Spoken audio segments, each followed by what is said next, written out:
Salut à tous et bienvenue sur la chaîne de Crêpes. Ça faisait longtemps alors ça me fait un peu plaisir de dire ça. Bon, lui il vous tourne le dos et en plus il a chouré mon fauteuil, mais bon, il reprend déjà ses habitudes. Ouais, Crêpes. Pour ceux qui veulent avoir de mes nouvelles, restez après la vidéo, on discutera un peu. Vu le sujet, je pense que pas mal de gens vont tomber sur cette vidéo sans particulièrement connaître la chaîne, donc on va rentrer tout de suite dans le vif du sujet. Pour rappel, je ne suis pas vétérinaire. Tout ce que je vais vous dire, ce sont des choses qui ont marché pour Crêpes, et ce sont des choses que j'ai pu apprendre et qui sont générales, mais j'espère que ces conseils vont vous aider et au moins vous rassurer. Alors, la toute première chose à savoir sur le vomissement, c'est qu'il faut faire la différence entre vomissement et régurgitation. Donc le vomissement, c'est vraiment lorsque le corps rejette quelque chose avec des contractions. La régurgitation n'est pas liée à des contractions, c'est juste le fait de ressortir, par exemple, de la nourriture mal digérée, non digérée, ou des glaires. La régurgitation est moins grave, mais ça peut quand même être inquiétant. Alors, spoiler alert, si vous voulez savoir comment va votre chat, il va falloir regarder son vomi. On va pas pouvoir juste se contenter de nettoyer et attendre que ça passe. Voir si c'est plutôt transparent, liquide, s'il y a des glaires, de la nourriture dedans, s'il y a des plantes, s'il y a des poils. Les causes du vomissement peuvent être vraiment très nombreuses. Je vais tout de suite faire la différence entre deux types de causes. Le chat peut vomir parce qu'il est malade, dans ce cas-là ça exigera une consultation, ou le chat peut vomir tout simplement pour évacuer un corps étranger, et là ce sera, on va dire, un vomi d'une fois. Par exemple, j'avais déjà parlé dans une vidéo précédente des trichobézoars. Ce sont ces boules de poils qui se forment à l'intérieur de l'estomac du chat lorsque lui-même, en se léchant, en faisant sa toilette, va absorber certains de ces poils. Première chose à faire, on observe le vomi, on regarde ce qu'il y a dedans, sa couleur, sa consistance. S'il y a du sang, si ce n'est pas la première fois qu'il vomit, arrêtez de regarder cette vidéo et allez consulter. S'il y a des plantes, le bon point c'est que simplement il a par exemple essayé de se purger ou qu'il a réussi à l'évacuer. Par contre, il va falloir le surveiller. Si vous contactez votre vétérinaire, vous devrez pouvoir lui expliquer en fait ce que vous avez trouvé. Donc une fois que vous avez regardé le vomi lui-même, il va falloir noter la fréquence. Est-ce que c'est la première fois qu'il vomit? Est-ce que c'est la deuxième fois? Combien de temps il y a eu entre les deux fois? Tu vas pas déjà t'en aller, c'est la première vidéo de la rentrée. Il va falloir également observer, en troisième chose, son comportement ou les signes associés au vomissement. Est-ce que votre chat a quand même l'air un peu alerte? Ou est-ce qu'il est plutôt fatigué, pas très joueur? Évidemment, vous vous en doutez, s'il n'est pas joueur, c'est mauvais signe. S'il est plutôt vif, c'est bon signe. Est-ce qu'il continue à faire sa toilette, à prendre soin de lui? Évidemment, il n'y a pas que le comportement à observer.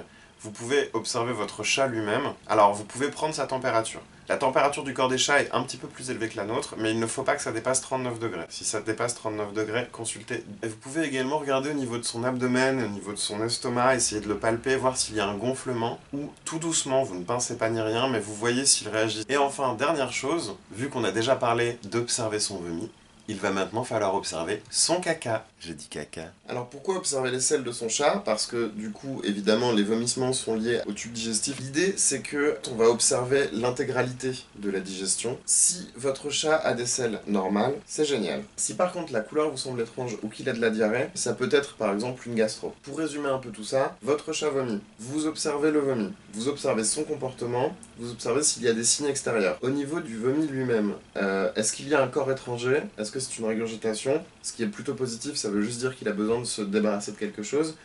Ou est-ce qu'il vomit vraiment beaucoup et il vomit de la bile ou du sang? Donc évidemment, à chaque fois que vous avez un doute, vous consultez. Une fois que vous avez observé tout ça, s'il a vomi plusieurs fois, s'il a vomi des choses sombres, s'il a l'air fatigué, on consulte, on ne prend pas de risque. Donc vous consultez bien sûr votre vétérinaire avec le maximum d'informations possibles. Est-ce qu'il y a eu un changement ces derniers temps dans son environnement? Est-ce que vous avez changé ses croquettes? Est-ce qu'il est stressé? Est-ce qu'il y a quelque chose de nouveau dans sa vie? Si vous êtes en week-end, que votre vétérinaire n'est pas disponible, mais que vous avez un doute, n'attendez pas lundi. Vous cherchez sur internet, vous tapez vétérinaire urgence, vous en trouverez plusieurs. Ils sont capables d'envoyer rapidement chez vous quelqu'un pour intervenir sur votre animal. Si les signes ne sont pas si inquiétants, ce que vous pouvez faire dans ces cas-là, vous le surveillez pendant les 48 heures qui suivent. Il ne faut pas qu'il revomisse. Vous lui faites une petite diète. Vous lui enlevez sa nourriture, puisqu'en fait, son système digestif a été abîmé et fatigué.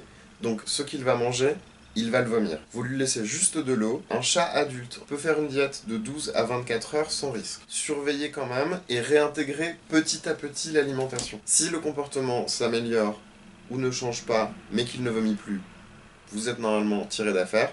Si par contre il revomit malgré vos efforts, vous consultez. J'espère que cette vidéo vous aura été utile, que ça vous a un peu rassuré du coup par rapport à votre chat s'il a des vomissements, et que donc si un jour votre chat vomit, vous ne paniquerez pas, vous saurez ce qu'il faut observer. Voilà. Pour tous ceux qui voulaient de nos nouvelles, bon, je sais que j'avais dit que je prendrais une petite pause et qu'au final j'ai pris tout l'été en vacances.